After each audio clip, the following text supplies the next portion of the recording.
Hola chicos, buenos días, espero que estén bien. El día de hoy en el cuaderno de sociales vamos a escribir la fecha y nos vamos a disponer a escuchar el video, el audio, ¿listo? Para luego escribir en nuestro cuaderno. El día de hoy vamos a ver un tema muy importante que que ha marcado nuestra historia en Colombia y se llama la violencia, ¿cierto? Hace muchos siglos pues siempre se ha venido presentando, siempre han habido conflictos aquí en nuestro territorio, ¿cierto? Tanto cuando llegó, eh, llegaron nuestros invasores, llegaron a invadir el territorio, ¿cierto? Desde ahí también se comienza con la violencia. Pero ahora vamos a hablar de la violencia de partidos políticos, ¿listo? Les voy a leer un fragmento y espero que pues lo puedan entender, que puedan resolver la actividad que se va ahí en el PDF, ¿listo? Dice, el capitán dio la orden de fuego y 14 nidos de ametralladoras le respondieron en el acto, pero todo parecía una farsa. Era como si las ametralladoras hubieran estado cargadas con engañifas de pirotecnia, porque se escuchaba su anhelante tableteo y se veían sus escupitajos incandescentes, pero no se percibía la más leve reacción, ni una voz, ni siquiera un suspiro entre la muchedumbre, compacta que parecía petrificada por una invulnerabilidad instantánea. Este es un fragmento del libro Cien años de soledad de Gabriel García Márquez. Creo que lo han escuchado, ¿cierto? Listo. Gabriel García Márquez narra en su libro de Cien años de soledad la historia y la historia de una parte de la violencia y una parte también de la masacre de las bananeras que ocurrió pues en el territorio del Magdalena, ¿listo? Que eso ya también lo vamos a tratar y lo hemos tratado, ¿verdad? Listo. La masacre de las bananeras. Continuamos con este tema que fue un hito también muy importante en nuestra historia y en nuestra región de Colombia. En 1928 se llevó a cabo la tercera de las huelgas en la zona bananera.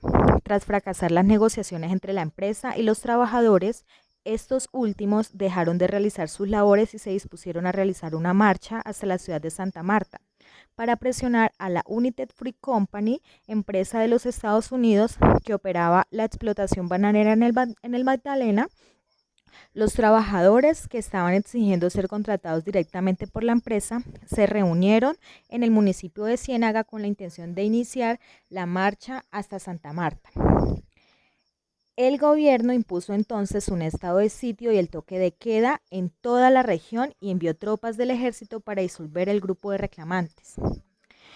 El encuentro entre el ejército y los trabajadores resultó en la muerte de un número considerable de huelguistas. La masacre de las bananeras es considerada como uno de los episodios más polémicos de la vida política, económica y social del país. Ahora vamos con un tema también muy importante en nuestro territorio, en nuestro país, el gaitanismo. ¿Han escuchado de Jorge Eliezer Gaitán? ¿Saben quién es Jorge Eliezer Gaitán? ¿Quién fue?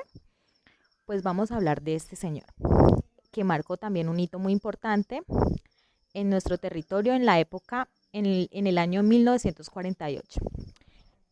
¿Quién fue Jorge Eliezer Gaitán? Jorge Eliezer Gaitán provenía de un sector económico medio de la sociedad.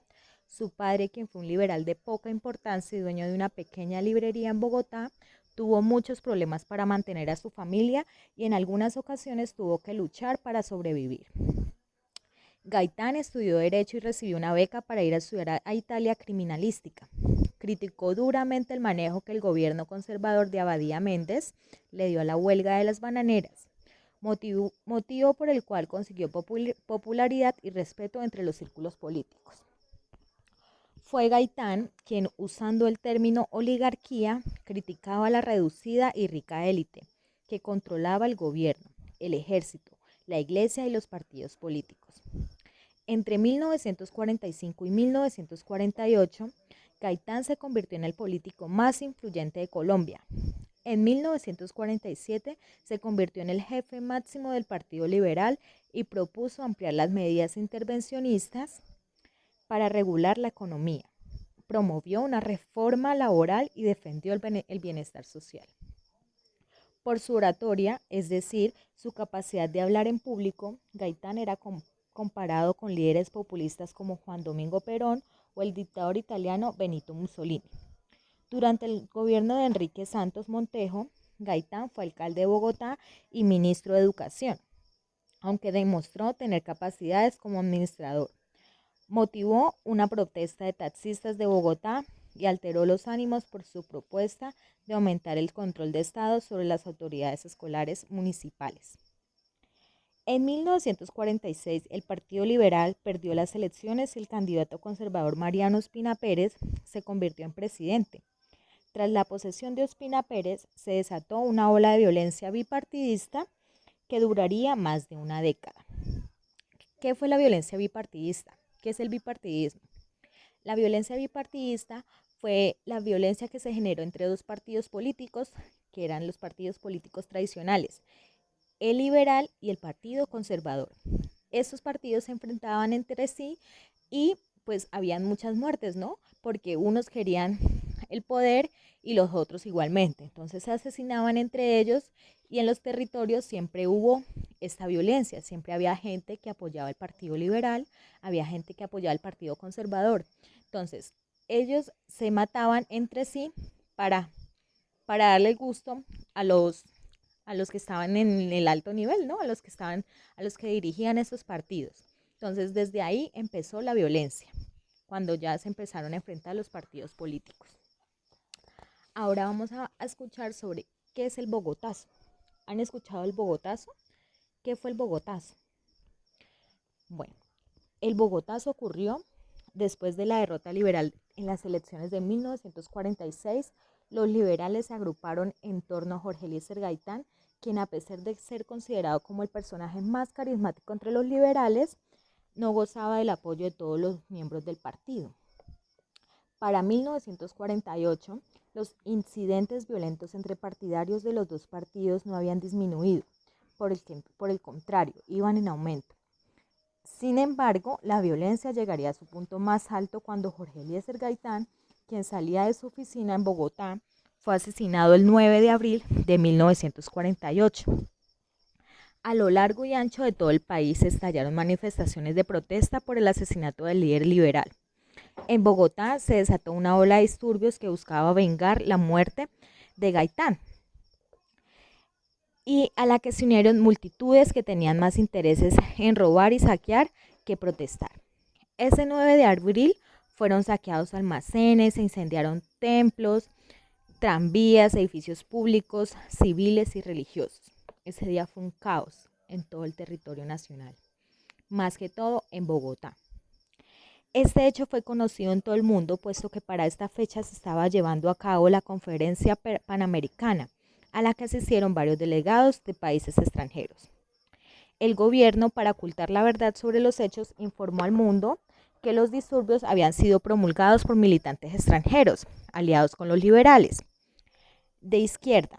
En otra teoría, se acusa a los conservadores de haber ordenado asesinar a Gaitán para librarse de un poderoso rival político y posible candidato en las siguientes elecciones presidenciales. Los disturbios en Bogotá fueron apaciguados gracias a la intervención del ejército, cuya intervención resultó en la militarización de la ciudad y la muerte de cientos de personas. ¿Qué fue la violencia bipartidista? La historiografía tradicional ubica el 9 de abril de 1948 como el día en el cual se origina el periodo en la historia de Colombia, conocido como la violencia. Sin embargo, los enfrentamientos dieron inicio mucho antes a la muerte del líder liberal Jorge Eliezer Gaitán, bajo el mandato del político conservador Mariano Ospina Pérez.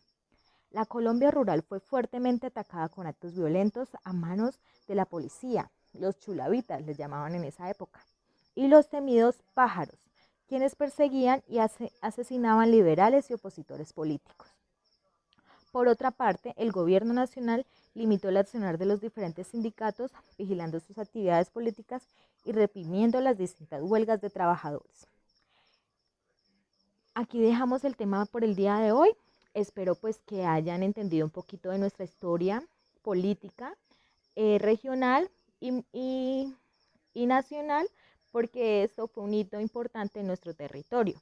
A partir de esto fue que se formaron las guerrillas, se formó también, se formaron diferentes grupos que se atacaban entre sí, todo por llegar al poder. ¿Listo, chicos? Entonces es importante que estemos enterados de todo esto que pasa en nuestro territorio. Bueno, espero que tengan un buen día. Cualquier duda o inquietud que tengan, me la hagan saber. Bueno.